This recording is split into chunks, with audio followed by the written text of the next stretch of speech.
I keep thinking about when we were kids and how they used to make us practice hiding under our desks in case of an atomic bomb. Yeah, duck and cover.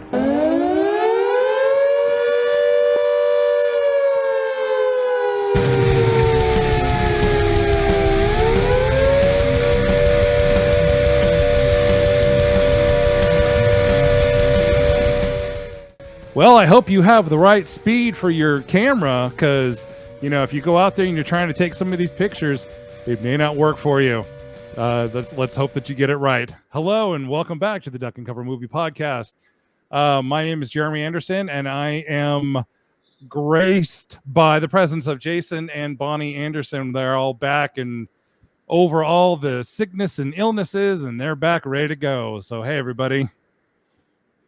How you guys feeling? Yeah, better. Yeah, the pollen tried to kill us in here in the South this year, so I just got to keep more fighting. Worried about pollen than I was about much of anything else. Well, I'm glad you guys are feeling good. You're back, and so we're ready to go. We are doing Civil War. This movie actually just came out a few days ago, March 14th. Came out at South by Southwest, and then April 12th it came out in the United States and the United Kingdom.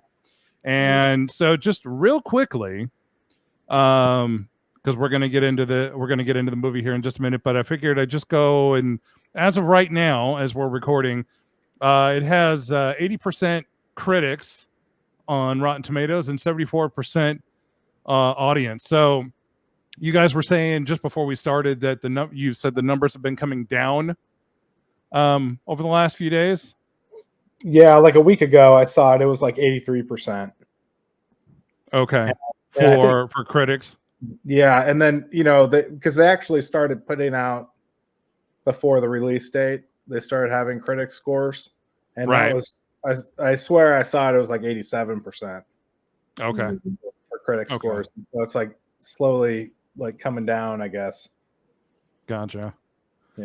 Yeah, I wasn't actually following any of the numbers before this came out, and I gotta say, I've seen a couple of reviews from a couple of guys that I watch, and that they liked some parts of the film, and other parts they didn't really dig all that much.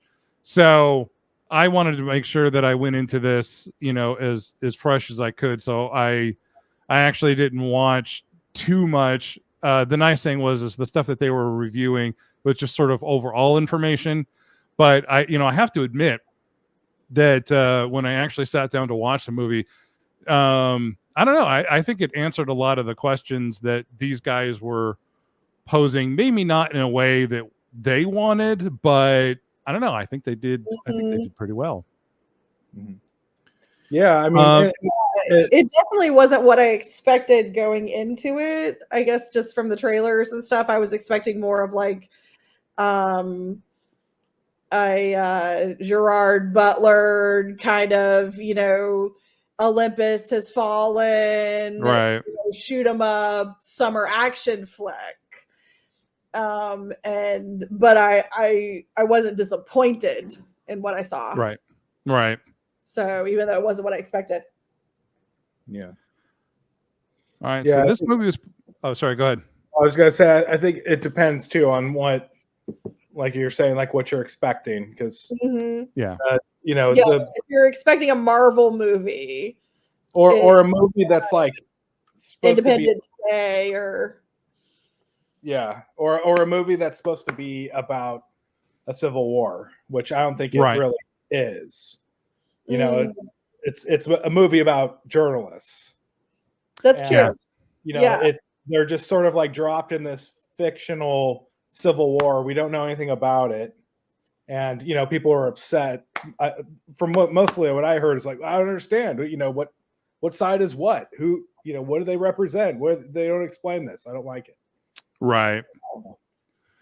Yeah, and I was as I was looking at IMDb, and they mentioned, and you had mentioned too, One of the great things, is you've got the Western forces, which is California and Texas.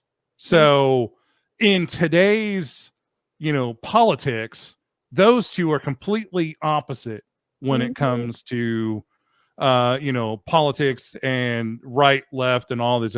So the fact that you've got two completely, in real life, polar opposite states joining together, and also the fact that there is no mention in this movie of politics at all.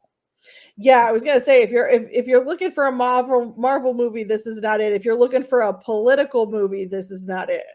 Yeah. This So, is just a movie about a what if, and it's not political and based.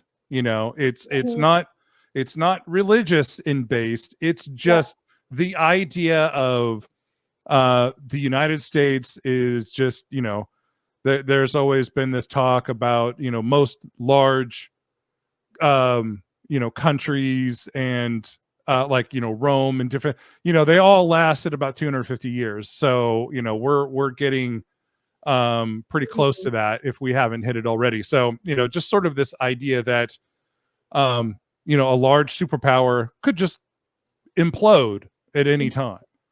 And well, I and, feel like the fact that they had California and Texas, that, like you said, in today's time, our poor offer, that tells me that something has gone horribly wrong here. They never explain what it is, but I get the sense that something has gone horribly wrong. Right. And and honestly, I was thinking about that. We went and saw this on Friday. This is Sunday that we're recording this, but we went and saw this on Friday. So for the last kind of day and a half, I've been kind of thinking, well, okay, so why didn't they give us more information? And a lot of times, they'll give huge bouts of exposition, and they're going to go into all this stuff for you. But because this has to deal with two photographers, a guy who's doing interviews, and then Kirsten Dunst's character's mentor, and all it is just an excerpt, just a picture, pun intended, of just their life for a couple of days. We really don't need that much exposition, and we don't need that much story and background, because honestly, I think with the way this movie was edited and put together, there's no time really. No, and I feel like you would have gotten stuck in the minutia. Like you would have gotten it. A lot of us would have gotten tripped up on the politics and the all of that, and we would have missed what I feel like is that archetypal hero's journey story that, similar to Star Wars, that Joseph Campbell talked about. We would have missed that part of it.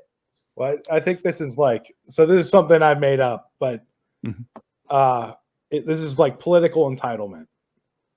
So it's like what happens when for most people in America, at least, if you're gonna say there's a movie that's in a the country's in a civil war, you better explain why. That's so unbelievable to most people that what are you talking? How can that even happen? That's not even a thing. Right. So they can't. It's hard to even put our imagination there to just assume, okay, well, whatever it was so bad that this happened, and just leave it at that. That's really hard, I think. And it was Alex Garland did an interview and said, because they of course asked about the politics of it, and he was just saying, well, it's just left that it's so bad that whatever the government did was so egregious that Texas and California would join up. Yeah. And that's it. Yeah.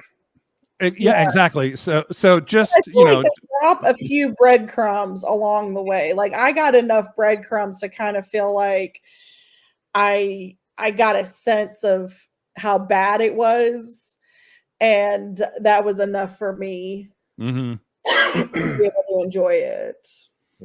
Yeah, and I think I think Jason, what you said is correct. I mean, just the idea of what could force two completely polar opposite political parties to join together, what could be so egregious that forces them together?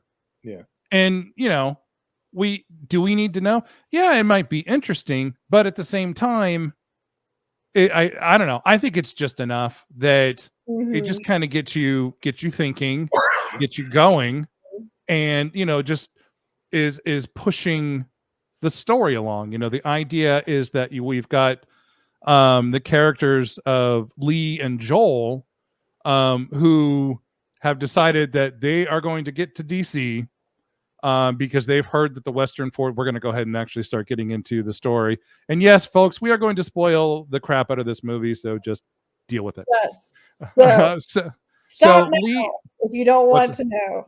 right? If you don't want to watch it, just click off. Bye. See ya. Anyway, for those who have been, who have staying, so Lee and Joel have decided that they are going to head to DC. They're going to be the first and probably only ones who are going to get a picture of the president, and they want to get a quote from him. And so the movie actually opens, and I'm going to go ahead and we'll go ahead and start getting into this. So the movie opens with Lee is out. She is out. I don't remember if they said, but it's got to be in New York because that's where they start their trek. Mhm. And she is out taking pictures, and she notices this girl that's running around, grabbing pictures, and she ends up getting knocked down. So Lee runs over, takes off her press vest, and says, "Hey, put this back. Put this on." So as they're standing there, she's helping her, kind of pull herself together. And this was one of the notes that I had, is because I was actually sitting there. I don't know if Jason saw, but as the movie was going, I was actually taking notes because I knew that because I was only going to be able to see this once before we ever got a chance to record. So I figured I would, take whatever notes that I could.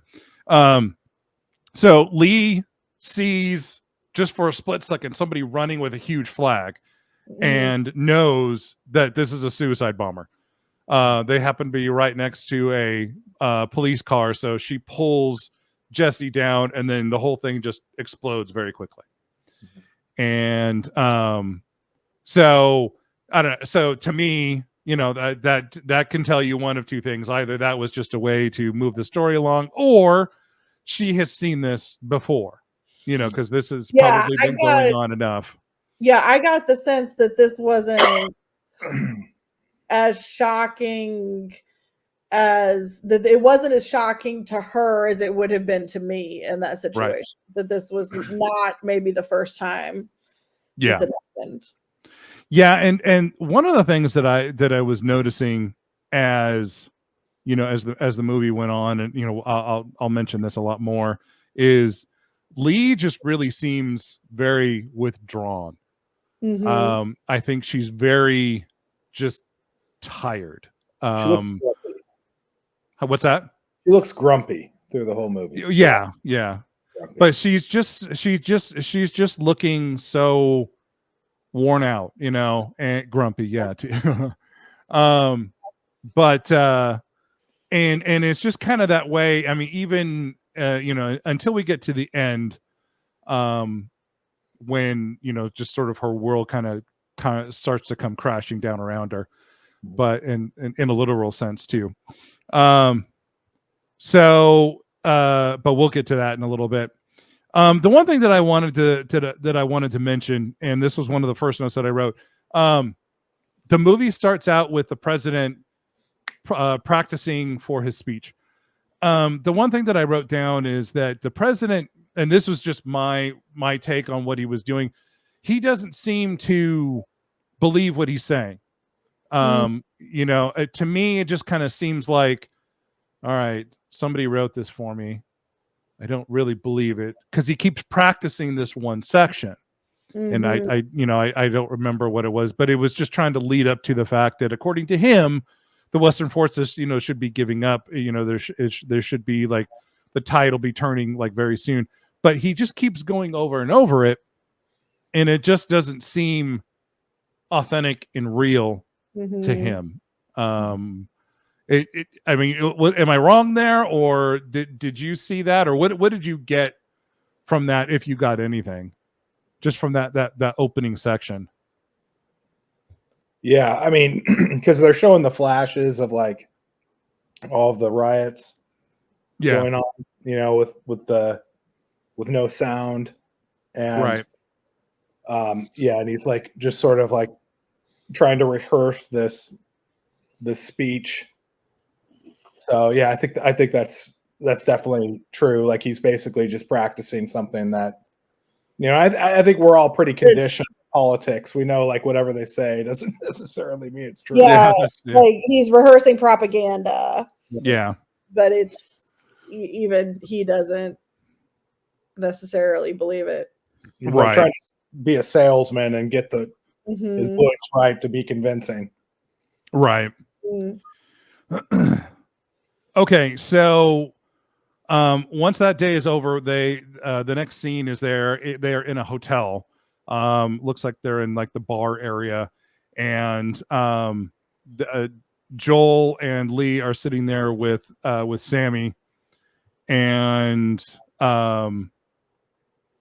Jesse actually comes in. Actually, so just before she comes in, that's when they start discussing, that they want to head to DC, and this is what they want to do. And Sammy's Which like is an trying to interesting juxtaposition because it seems like they're talking about they're rushing to DC because they feel like it's almost over.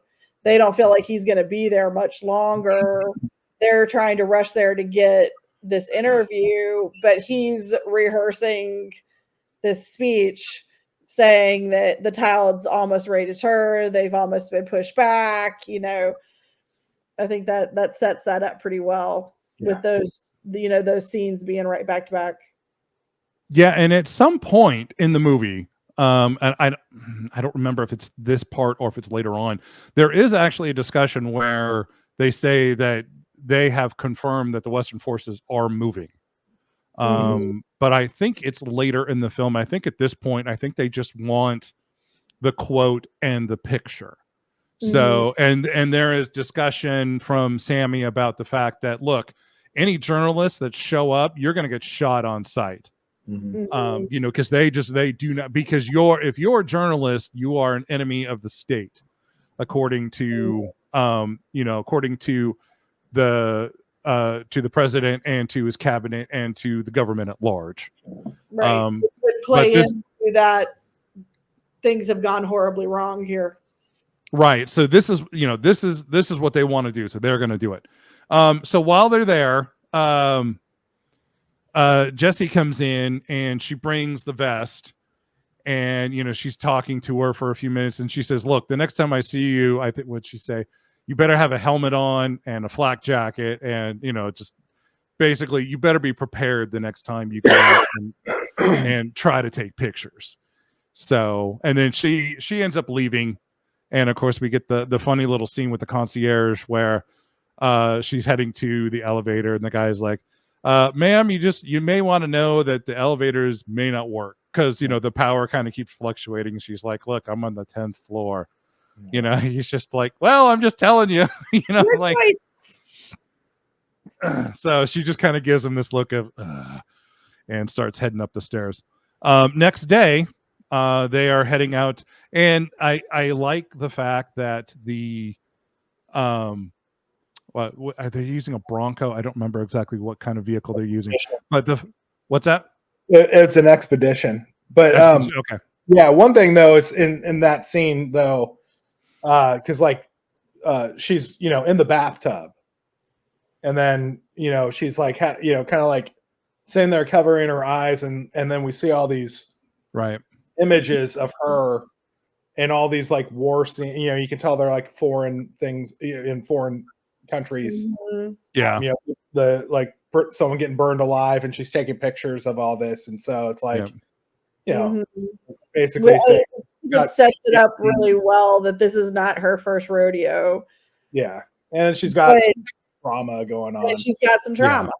Yeah, I mean, Yeah. I think trauma is a big and I'll probably put on my mental health hat labor and talk about that as we go through. But yeah, she's definitely got some trauma. Yeah. Yeah, because you can kind of see it, and it kind of expands and kind of gets worse for her as the movie goes on. But like I said, well, once we get to the raid, them heading actually towards the White House, we'll definitely get into that a lot more. So I think it's very interesting, the scene between, you know, Lane and Jesse, where she tells her, the next time I see you, better have a helmet and a flak jacket, because she doesn't have that mother role, like, you need to get out of here. right.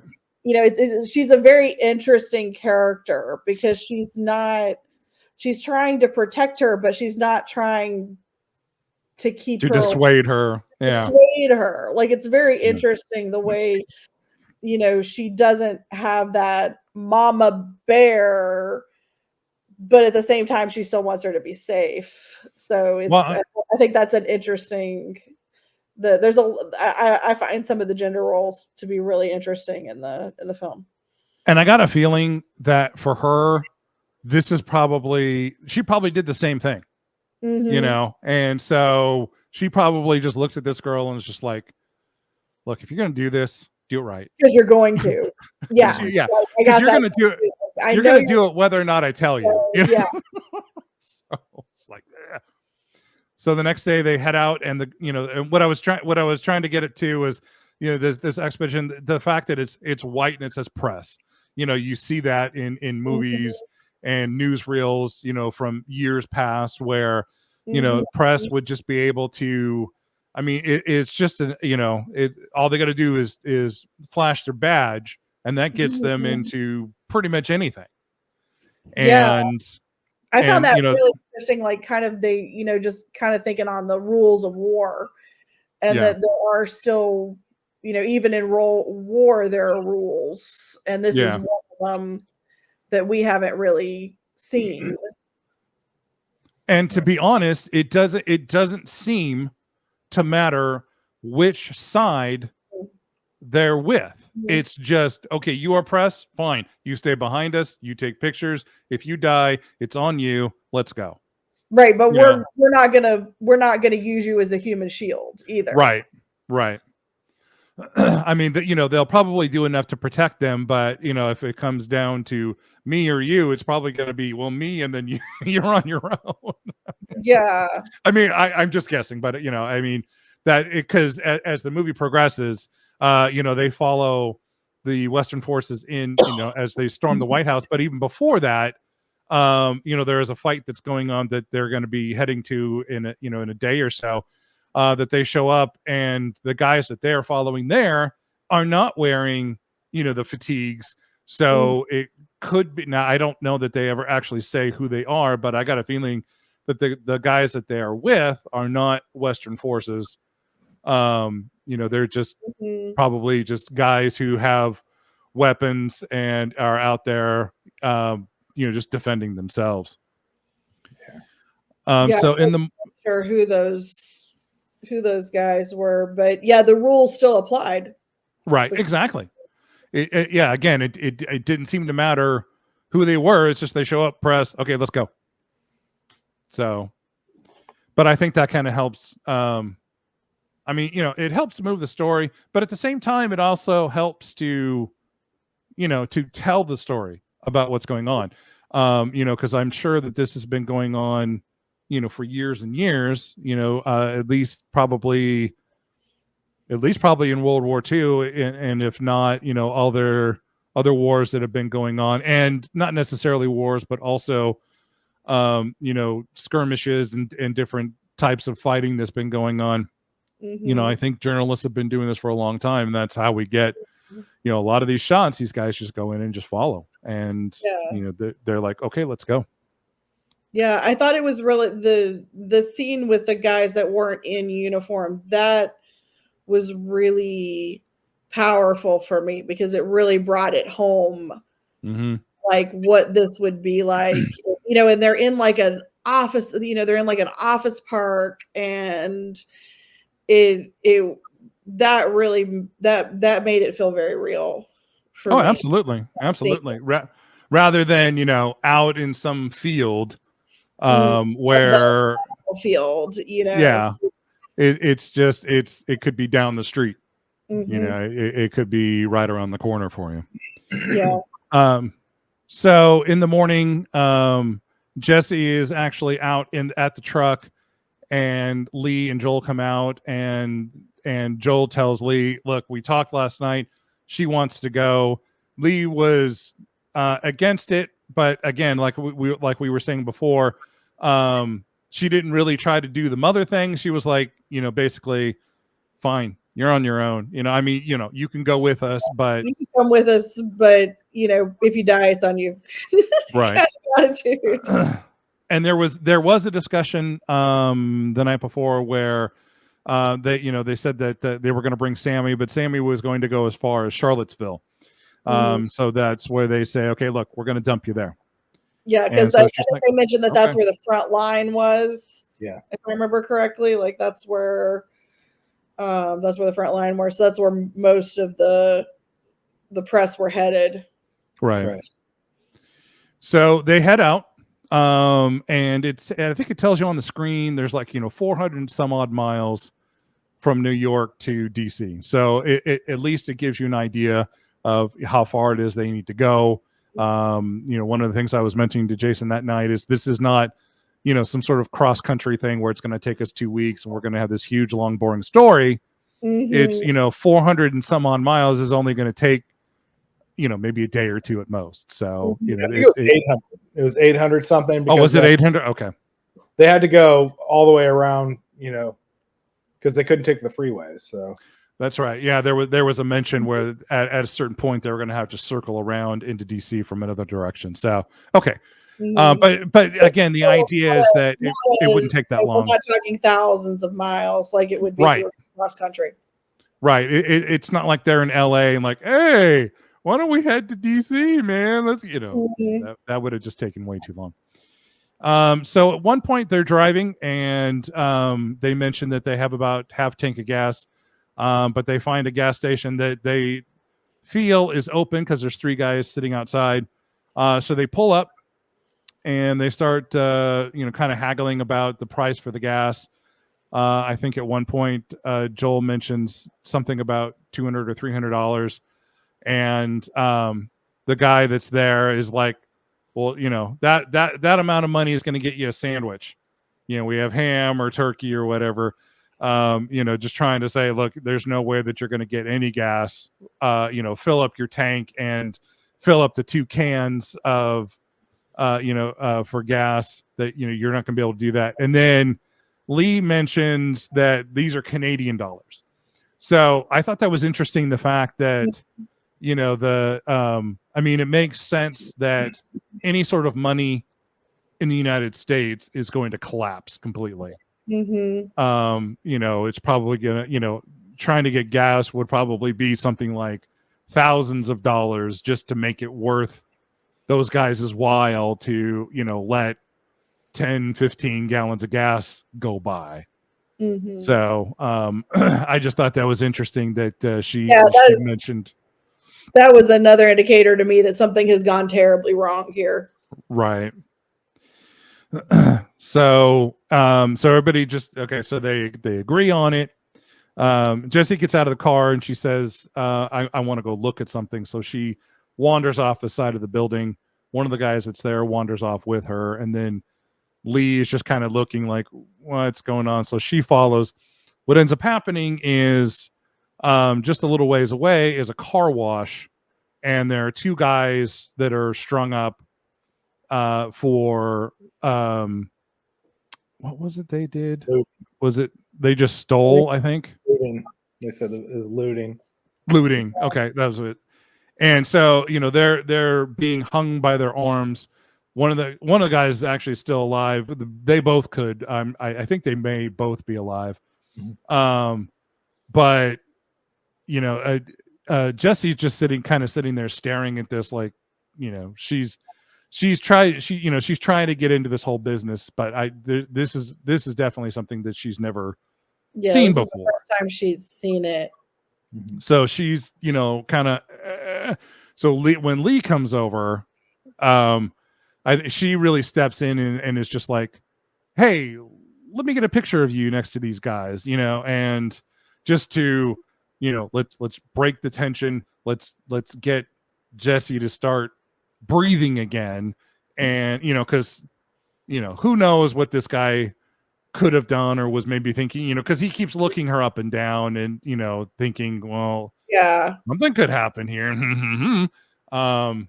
But at least with the picture and, you know, getting the guy to sort of forget about the fact that, you know, there's a bunch of people here and this whole situation kind of definitely breaks the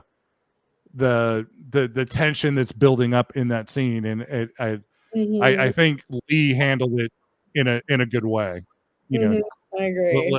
let's take and it was the fact that, you know, I want to make you the focus, sir, whatever your name is, you know, and so why don't you go stand between them? And, you know, so the guy was posing with his gun. And so it's, Well, I didn't think about it until right now, but I wonder if that was her way of being like, you know, we're going to know who you are, so don't do anything. You know, if that was her way of kind of protecting them, protecting Jesse, especially by having his image on film and him knowing that his image was on film.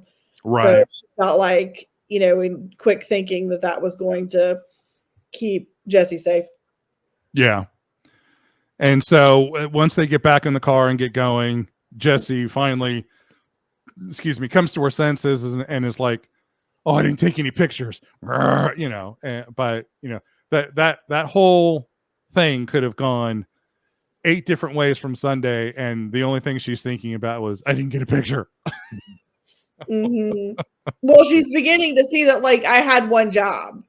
I Yeah. wanted to be here. I've convinced you all to let me be here, and I failed at the one thing I was supposed to do. Right.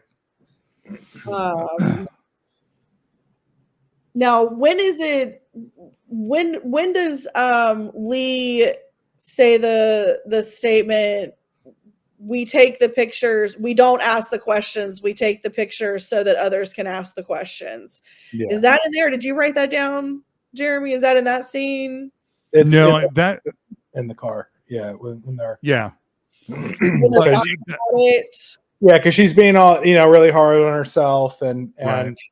Like she should have done something. She should have saved them. And yeah, that was one of the most that was the takeaway line for me. That's the line that stayed with me through the whole rest of the movie, through the 2 days that we talked about it after the watching it, was we don't ask the questions.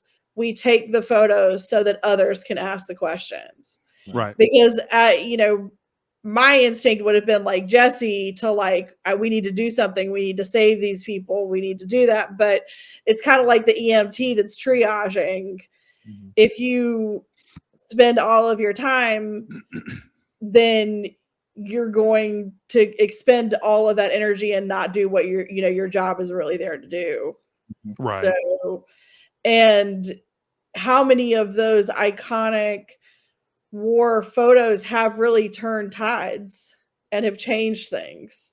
How many, you know, that photojournalism can be so impactful, and the questions that it does make us ask, those of us that aren't there, can really turn the tide of things. So I thought that was just that was worth the whole movie right there. Well, it's kind of like the idea of, you know, that famous picture from the end of World War II, where you've got the man kissing the woman in, you know, in New York, you know, that black and white where they're leaning over and taking that picture. I mean, you know, that thing's been around for years and years and years. And so a lot of movies that deal with World War II, especially when they get to the end, a lot of times that picture will just flash up on the screen. And, you know, it doesn't even have to say anything. It's just a picture of, you know, two people who are excited the fact that the war is over.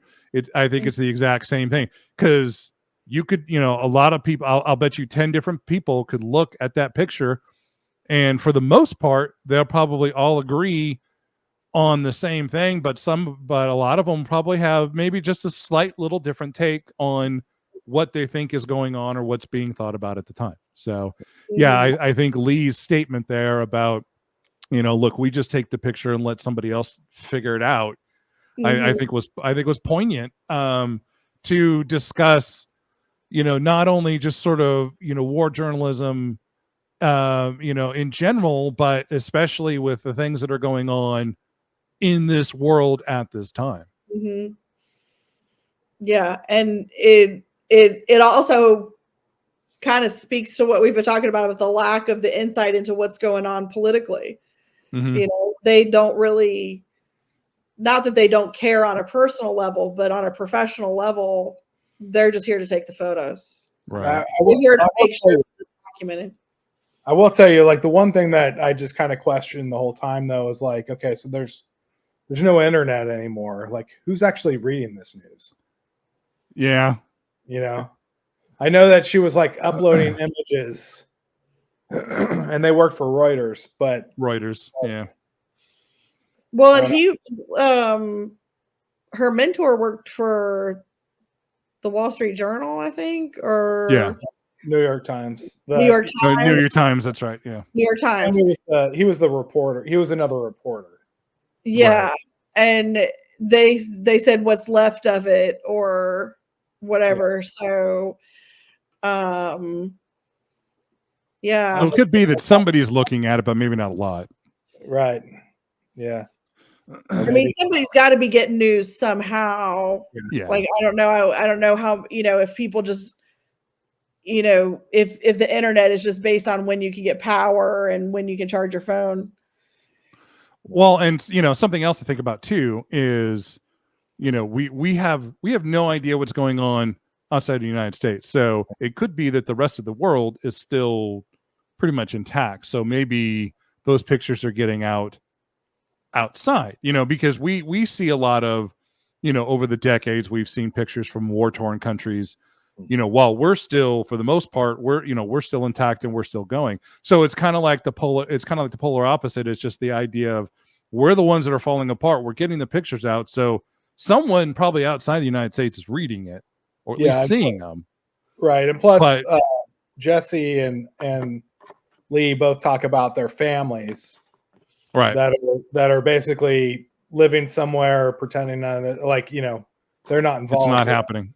Yeah. So probably a lot of the country isn't affected like that. Right. Or on the scale that a lot of the large cities are. So they end up pulling over, sort of like, it looks like a shopping mall parking lot. And they decide to crash there for the night. There is fighting going on not too far away.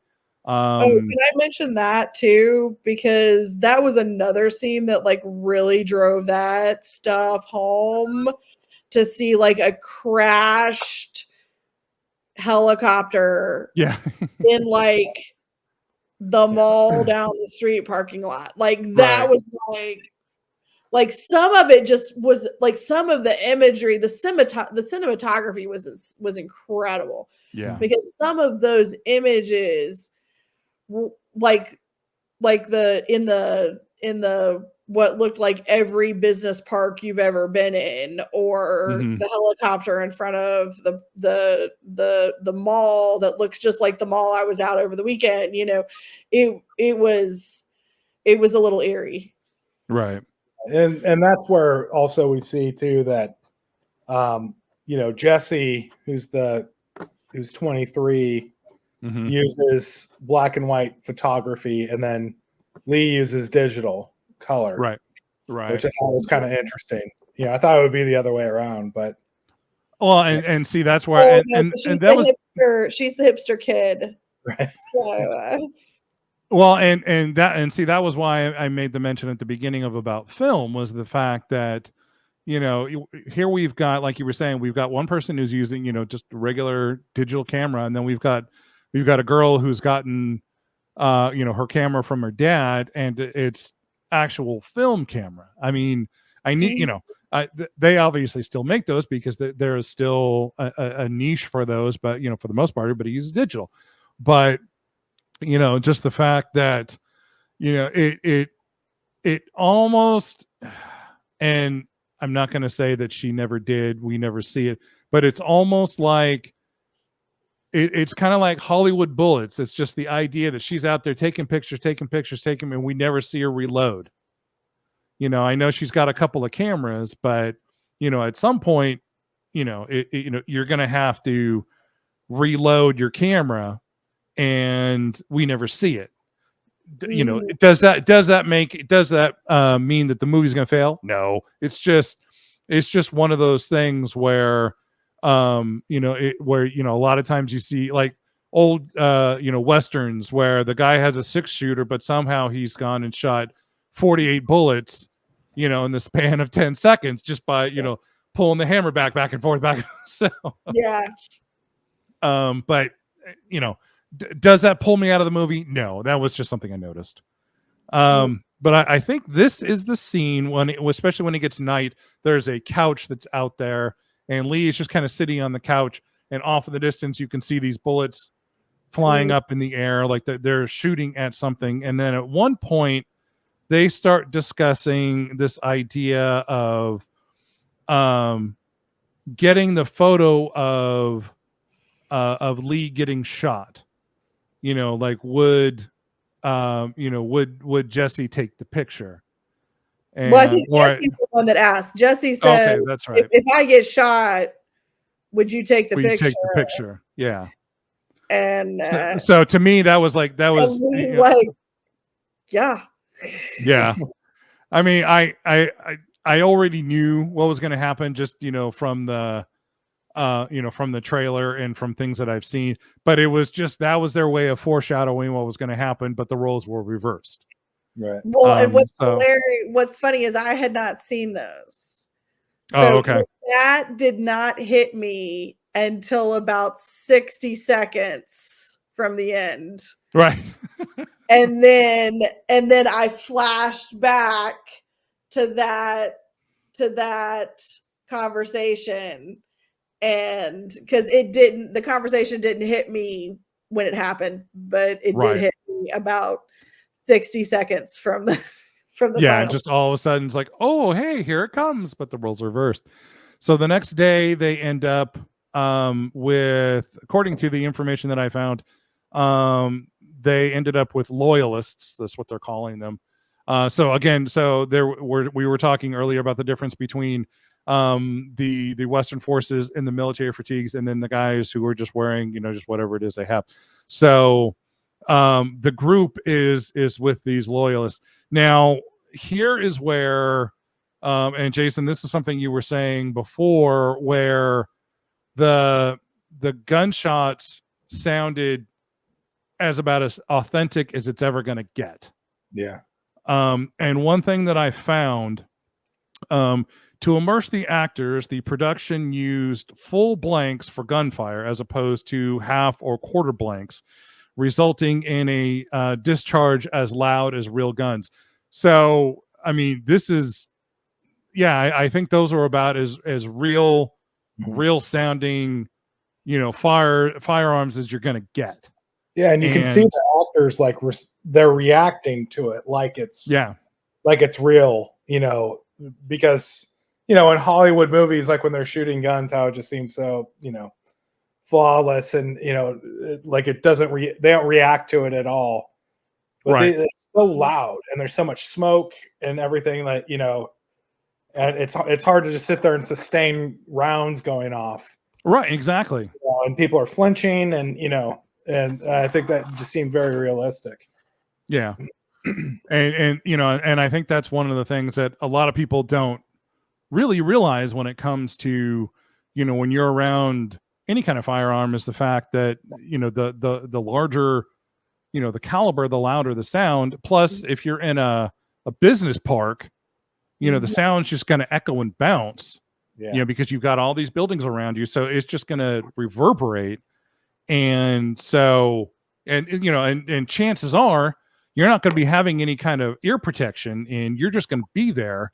So your ears are just going to be ringing, you know, through the whole thing. So, so if you ever go to a range and go practice, make sure you have ear protection. Make sure you have Don't it. end up like these people. And if you ever get stuck in an insurgency, Yeah. grab ear protection. That's right. So that ends. They end up leaving and continuing on. They actually end up spending the night in what looks like a soccer, like a stone soccer stadium. It was kind of interesting. Can I, you know, there's a couple things about that scene though. I want to talk about, like, what's kind of interesting is, so you said that those were the loyalists that they were fighting against. Yeah, They were the one. They were with loyalists fighting against the Western forces. Oh, they were fighting against the Western forces. Yeah. Oh, okay. Yeah, Because that's kind of that's what all has been pushing at this So the point Western is- forces were the ones that were in uniform, and the folks that we were with that was out of uniform, that were just in plain clothes, they were the loyalists. That makes sense. Yeah. yeah, and then they they play the music, the music that they play, like in that, where they're like executing the prisoners they have. Mhm. It's like, oh, that's right. Yeah, Full of Soul forgot or about something. that part. It's like some upbeat music, and they're shooting these people with bags over their heads. Yeah. Yeah. At one point, with a guy. oh, I know. What ends up happening, folks, is at one point, the shooting is over. The journalists are just kind of sitting there. They're talking, and we see three guys being led away. They're in the fatigues. They all have black bags, black masks over their heads, and they're being walked off. And just 10-15 seconds before, the loyalists were making their way into a building because they were hearing like moaning or somebody kind of talking, but nothing was really going on. They end up making their way up into one of the buildings, and we see one of the Western Forces guys is lying there. He's bleeding, and they just come in and they just shoot the guy. There's no prisoners. There's no nothing. It's just you are one of them. You are dead. So they shoot him, and then like I said, so the next scene is these three guys being taken away up this hill a little bit, and the journalists are just kind of there. They're Joel is talking to somebody. They're just kind of there, and then the three guys end up getting executed. And what it was there was somebody in, I don't know, one of those like a not an M1, I think. Yeah, in a Humvee, where he's on one of those automatic guns, like the ones that shoot like, probably 50 caliber or just huge, and he's just mowing these guys over, shooting them over and over and over and over and over, and he's just like smiling like, oh yeah, kind of thing. And then the journalists just kind of, they duck and realize what's happening. And again, it's just I think that helps to solidify the fact that nobody's being arrested. Nobody is, going to be turned in, to trade for somebody else. It's, if you're caught, you're dead. That's it. And it doesn't sound like anybody's worried about war crimes or. No, not at this point. Because it has devolved so far. Still keeping the rules around the press, right? Right. So they're keeping some of the rules, and not some of the others. Right, but it is what it is. So they end up heading, and they stay the night in a soccer field that has some tents set up. And they're able to sit down and eat and just kind of decompress after what happens. Excuse me. This is where we see Lee and Jesse just kind of sit down and start talking a little more. We see Jesse's little setup for doing something with the negatives. Developing. Okay. So that, so she does it on the road. So, it doesn't, something can't go wrong with them. They're at least done. So when she gets a chance, she can take them back and do whatever she needs to with them. All right. So now we get to a town, and I think it's in West Virginia. Because I remember them heading into West Virginia. There was a sign, and then they end up in this town, and it just looks like normal, everyday small town America. No fighting, no buildings blown up. They walk into one of the stores, and the young lady's like, "Yeah, can I help you?" And Joel's like, "Hey, do you realize that there's like basically a war going on out there?" And I think her response was something to like, "Look, if we don't talk about it, if we don't really look at it, it's not happening." So it's just kind of the idea of out of sight, out of mind. We don't get involved. Right. We're not going to freak ourselves out over this. So I think I wrote down that these guys are kind of like Switzerland. Mm-hmm. They just want to stay neutral. But, then it's the same thing like you were mentioning before about Lee's parents. They live on a farm somewhere, Colorado, maybe. I don't remember. But, they're living on a farm and they're living like nothing's happening. So chances are the war is not in their area, or at least it's not affecting them directly. Mm-hmm. So there are parts of the United States where, things may be bad, but you don't have insurgents there. You don't have, buildings blowing up. You don't have suicide bombers running down the street with a flag. Yep. So they continue on.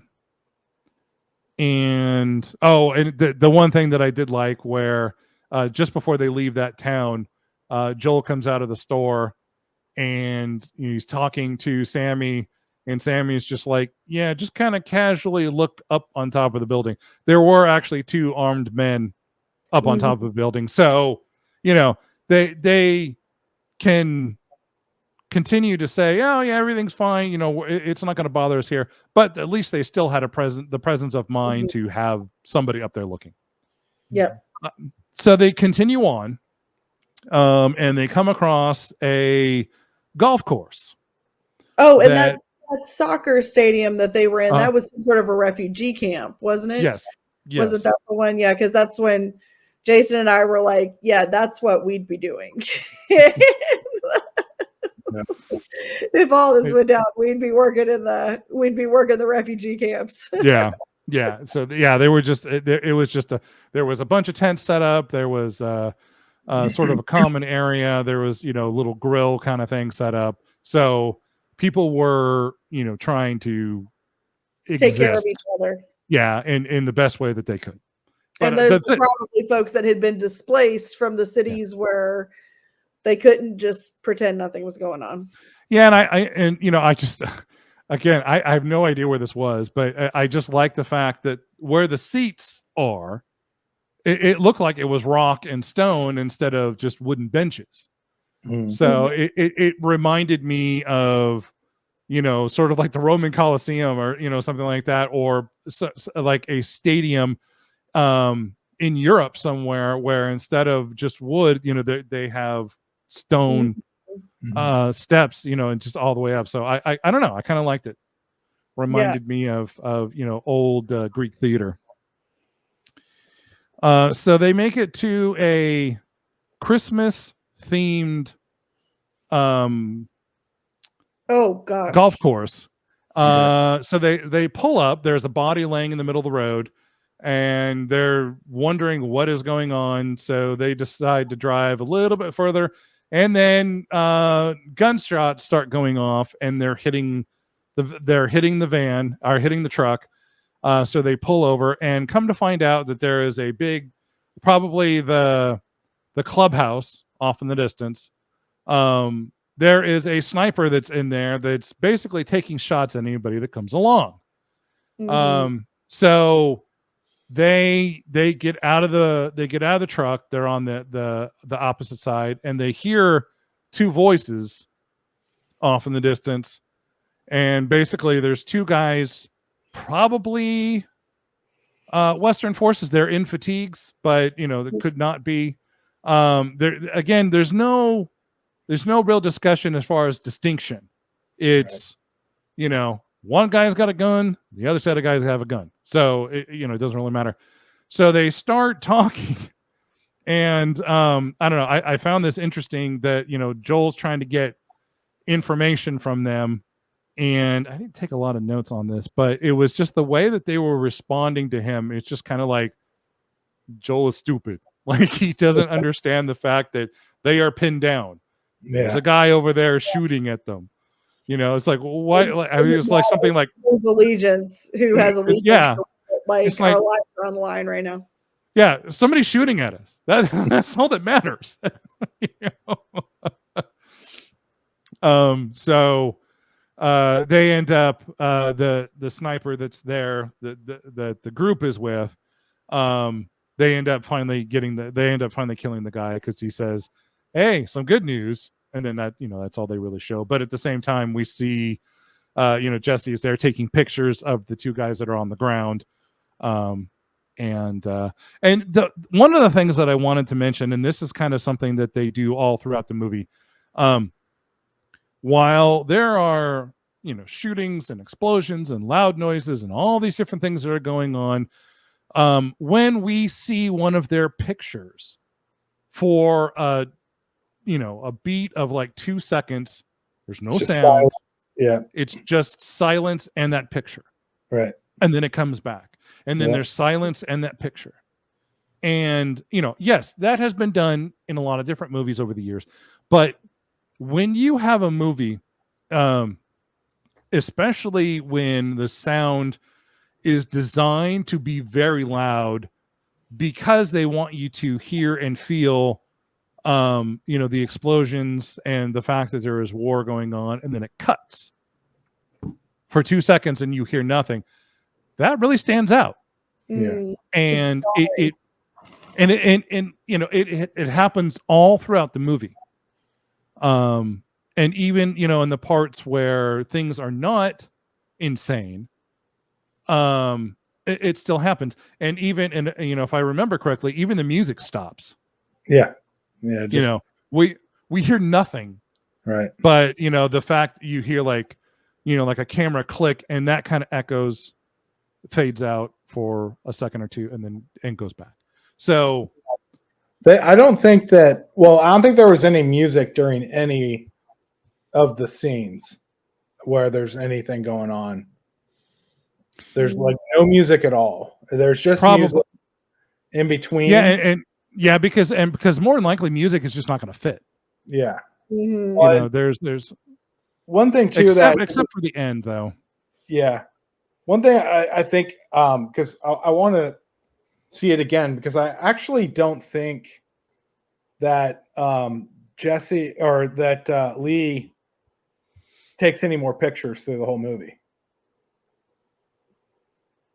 Like she has her camera out. She uses it to like look at stuff.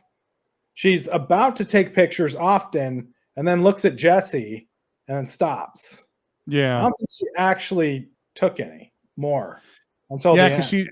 she definitely uses, she's got a very telephoto lens. She ends up using that when they're at the golf course. She's looking for trying to find the guy who's shooting.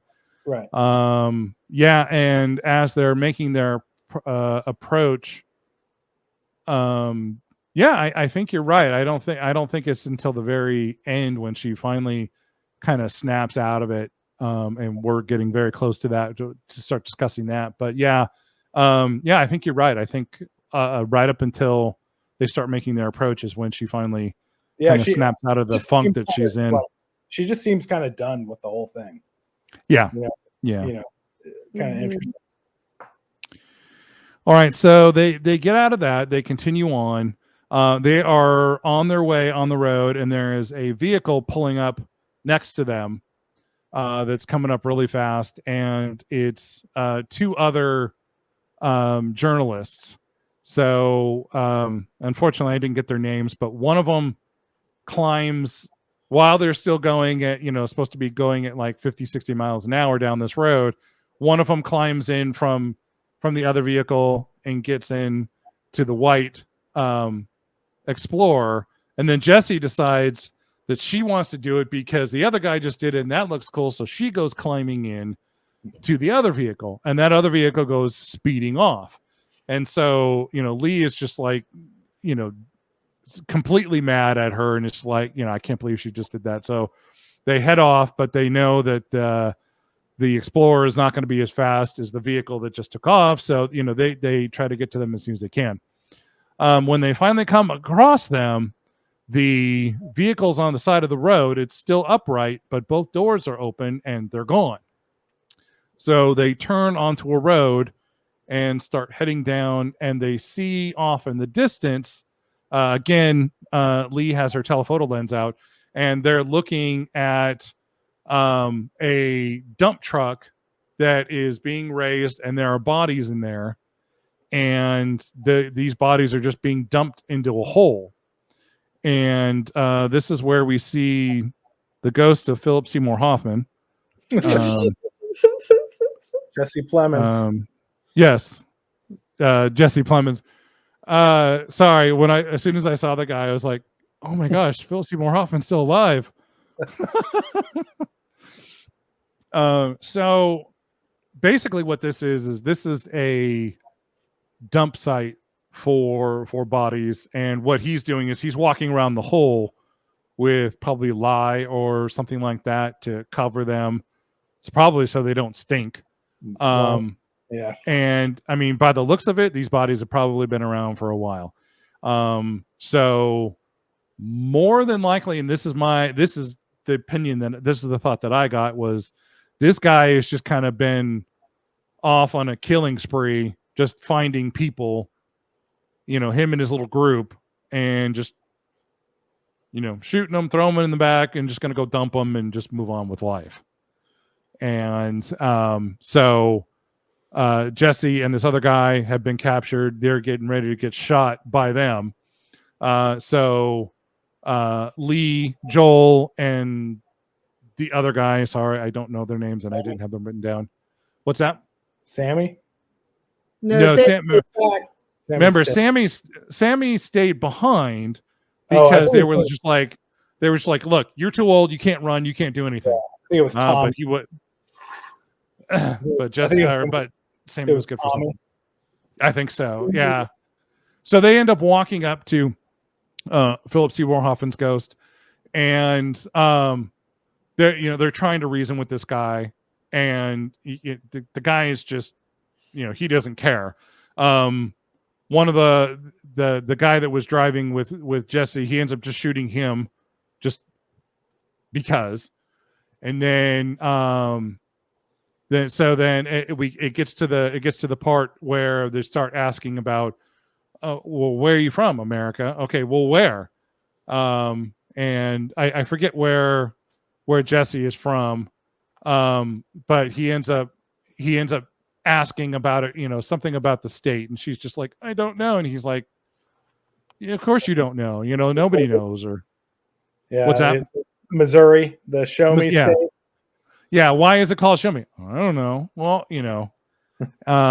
we get to, and then he asks Jesse, I think she says she's from Colorado. Joel says he's from Florida. And then we get to the other guy, and he says, and so he walks up to the other guy. The gun is pointing right at the guy's chest.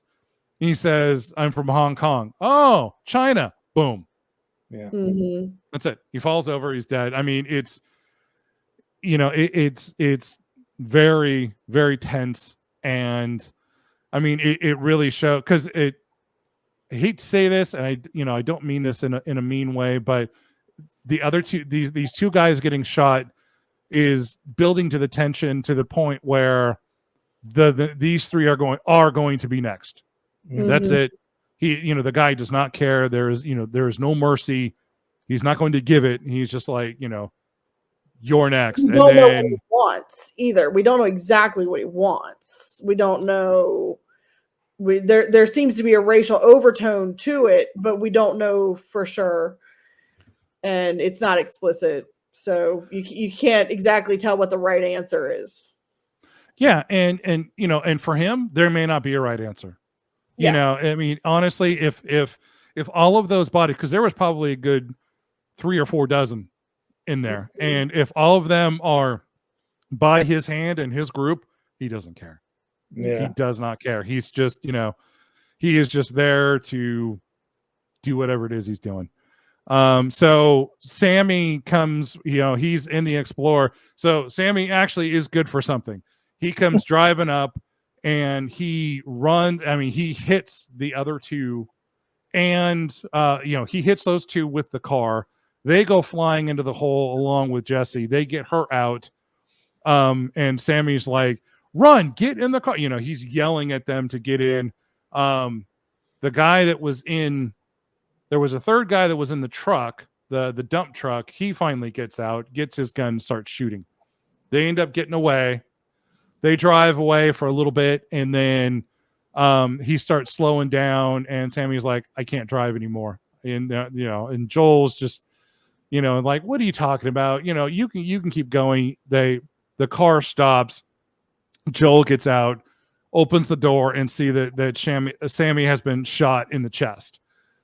So this is where I think this is the breaking point for everybody. Because, there's, as far as they know, there's no medical help.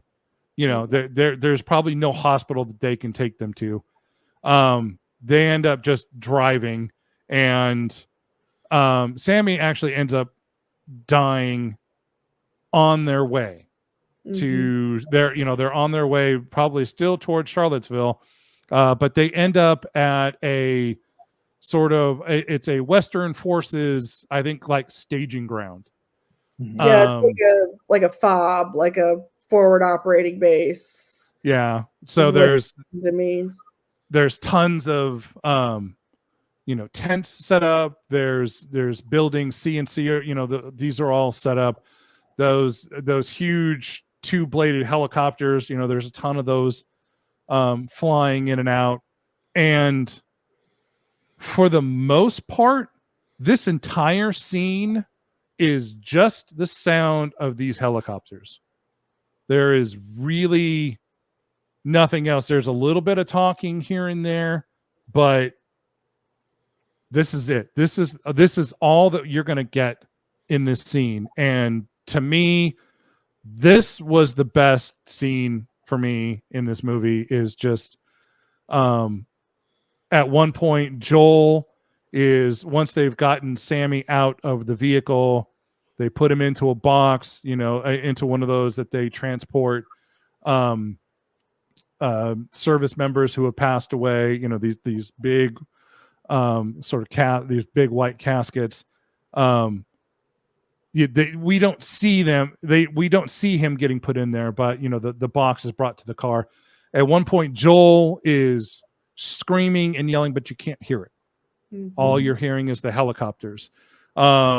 Lee is trying to clean the seat, because there's blood, and she's wringing out this rag. You can't hear it. You can't see anything. It's just this continuous sound. The sound does die out a little bit at one point, and we find that there are other journalists that are there. And this is the discussion where they say that the president is getting out, that he is losing, he is going to leave the White House. This is where everybody's headed.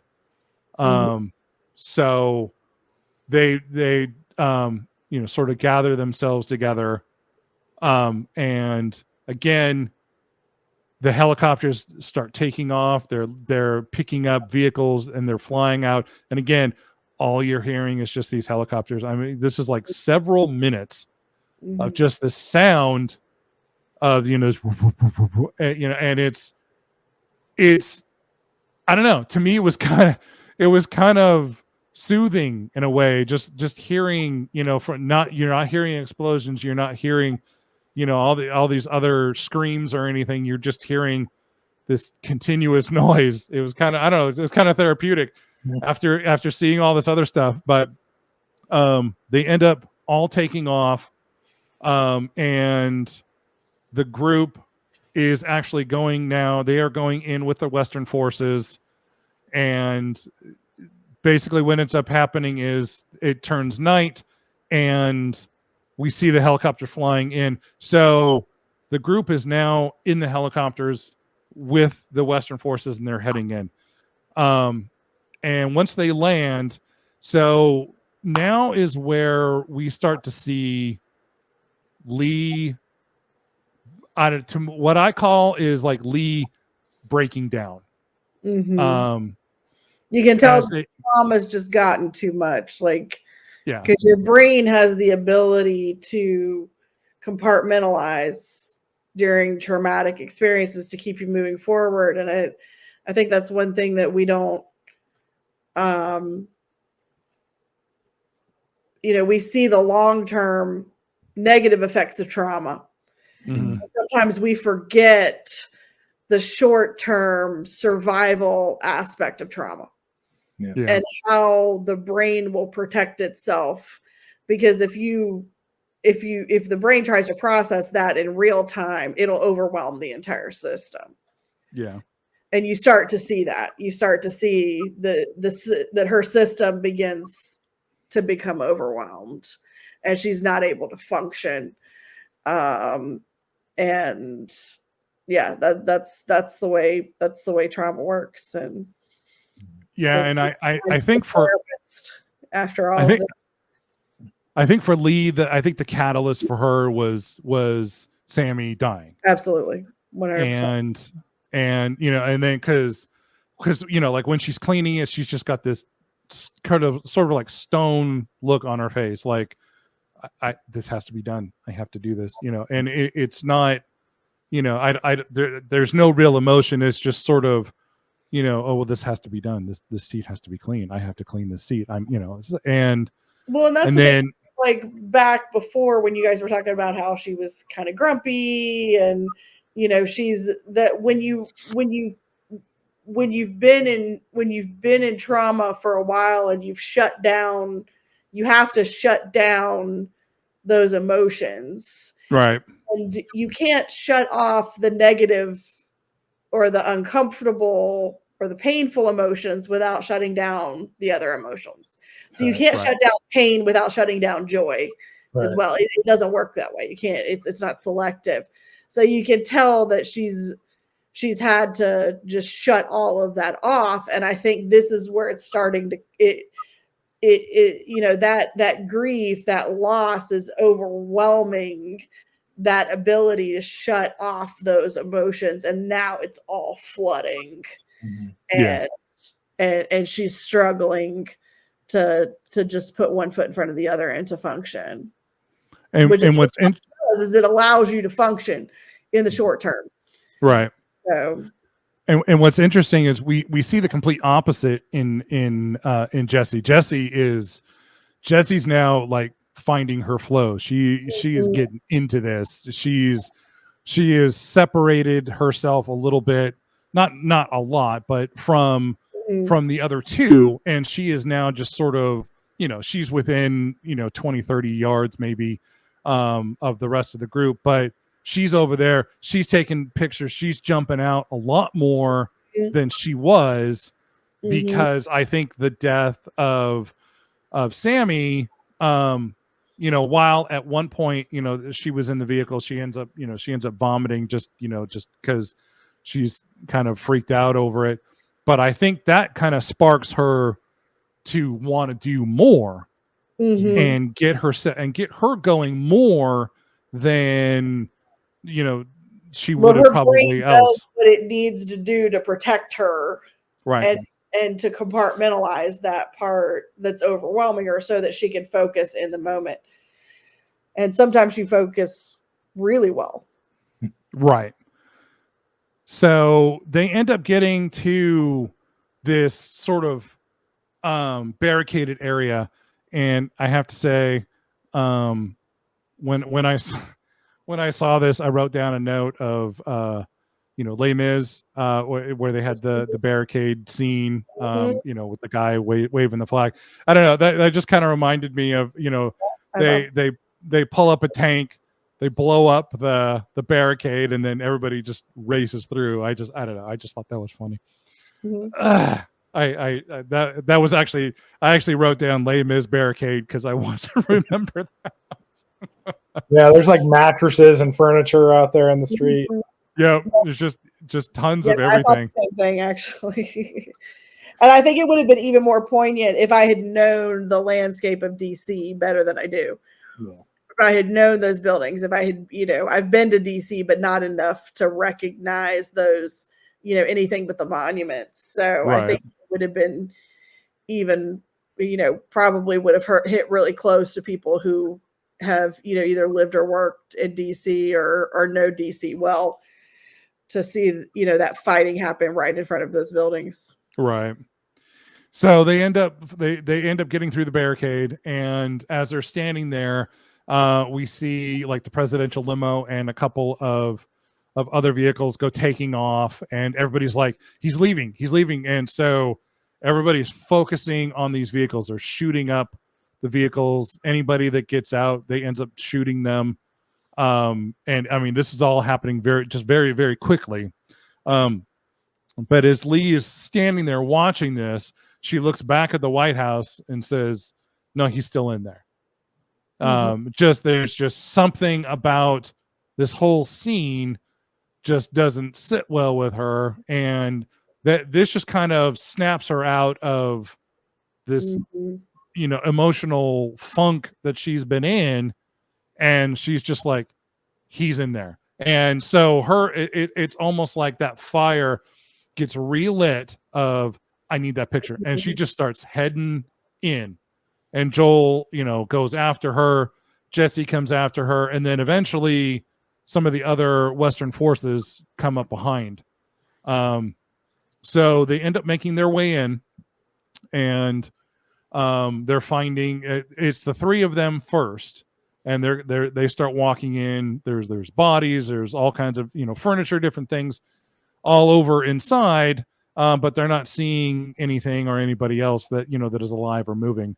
The Western forces come in, and it looks like they totally like holed up there because there's food all over. Right. It looks like they've been sleeping in there, and it looks like they've been in there for quite a while.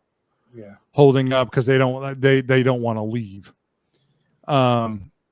So the Western forces, they come in. They start making their way upstairs, and then they start finding that there are still Secret Service and other people that are protecting the president. So they all start shooting, and at one point it's building up, and Jesse goes running into the middle of the hallway where there's Western forces on both sides. There's guys down at the other end, and she jumps out.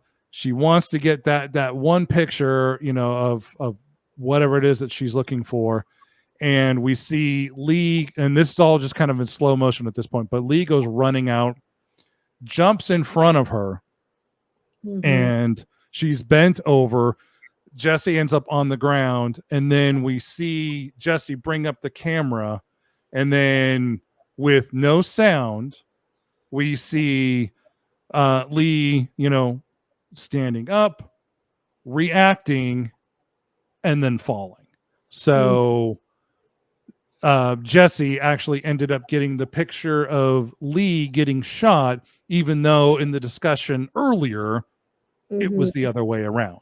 Yeah. But again, and then the next time we see Lee, she's just on the ground, and she's not flailing. She's not, they're trying to revive her. She's just dead. Yeah. But again, it was just those few seconds of those few pictures that really stood out. We don't have to hear the agony of her getting shot. We don't have to hear anybody yelling for her. It's, if you've been watching this movie and if you've invested yourself enough into this character, you're going to feel a lot more emotion for her through just these couple of pictures Mhm. before we see her again and she's lying on the ground. Yeah. So they end up making their way into the Oval. Well, They end one up thing making, oh yeah, too before that, like when it's interesting because like Joel he doesn't really react. He like goes and looks at her, and then it's like Jesse becomes the new Lee. yeah. Right? He's like, get Yeah. up, let's and like Yeah. they're now the teammates. Mhm. That was like her 2-second retirement party right there. Yeah, and now honestly, I cannot say that I would do the same kind of thing, but I have this feeling that in the moment of there's shooting that's going on, there's all kinds of people dying, and I know that Lee and Joel have a working relationship, but I have this feeling that there's probably, like you said, there's probably just like 2 seconds of, well, she's dead. Okay, we got to keep moving. You can grieve for her later, Mhm. because I'm sure that's what happened. Right. But Yeah. But this is what she would have wanted. Yeah. They know her well enough to know that they need to get that picture. right. That's what she would have wanted. And that's the best thing that they can do in tribute to her. Right. Is to get those pictures. So they make their way down to the end of the hall, and at the end of the hall is the Oval Office. They make their way in. So here is where I didn't really dig this part, but that's just me. Here we find the president of what is left of the United States, and he is cowering underneath his desk. And the Western Forces soldiers pull him out. And wow, that was loud. And they are standing there getting ready to shoot him. And Joel comes running up and says, wait, hang on. And he looks down at him. Sir, you need a quote. And all he says is, please don't let them kill me. And Joel says something along the lines of, okay, that's enough. And then that, I don't even think they show or have sound of him getting shot.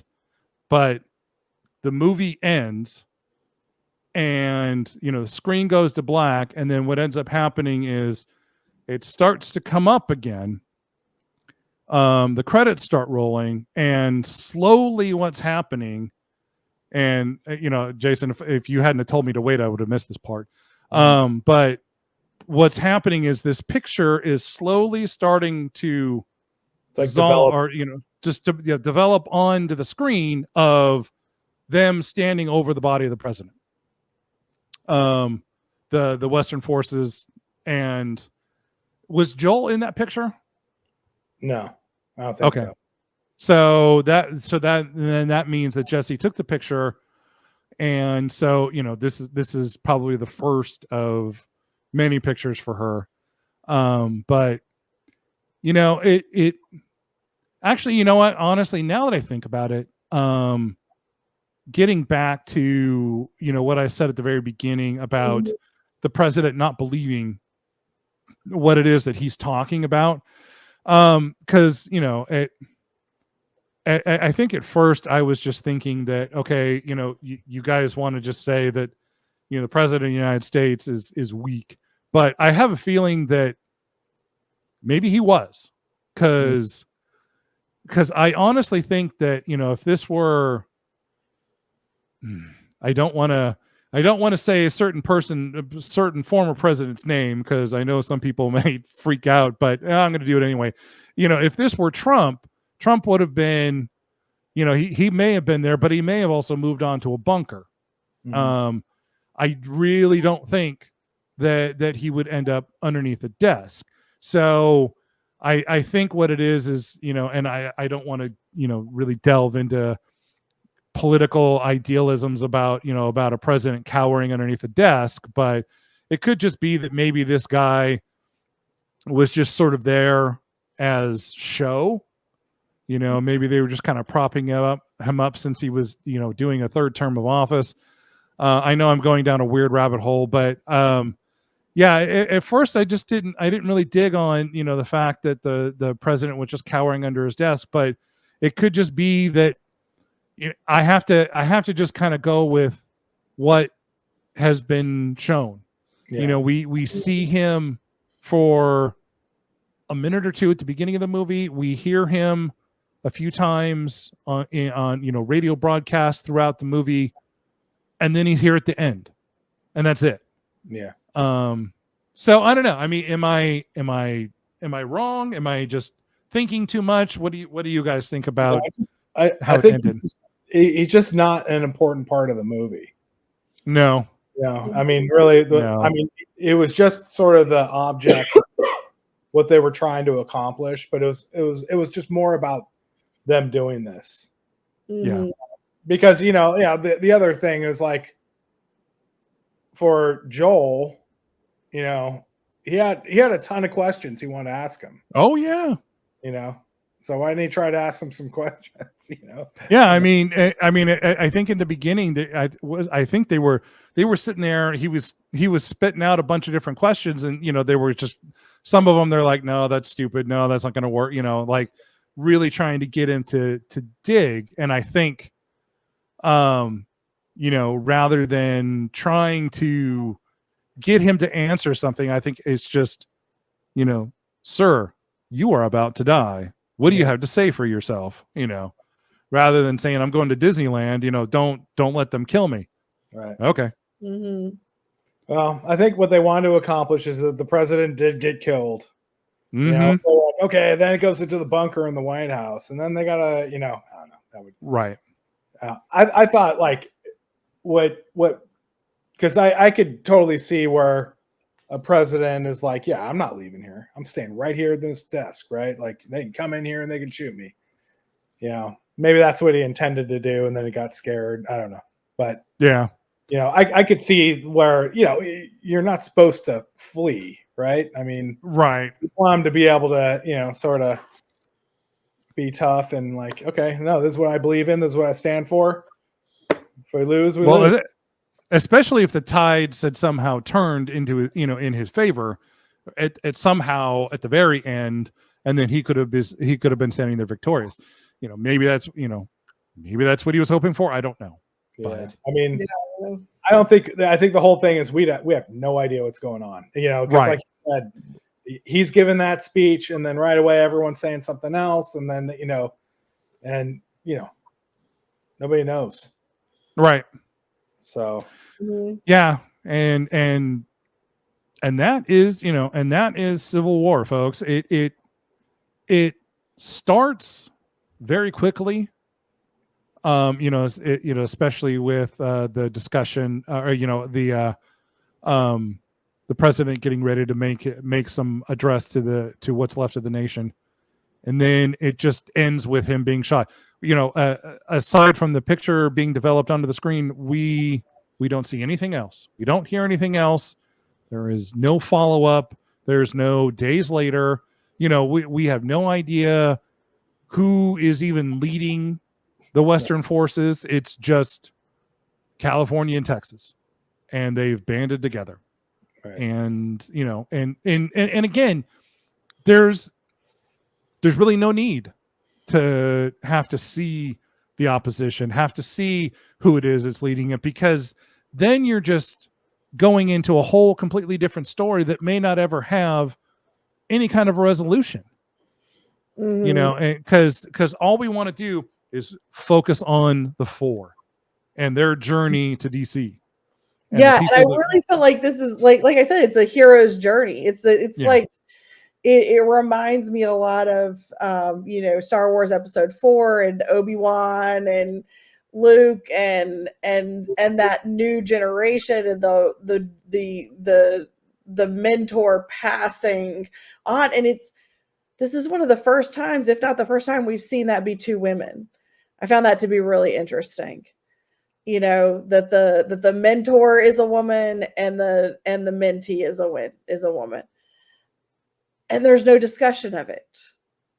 You know, there's no discussion of she's the first woman or the first this or the first, it just is.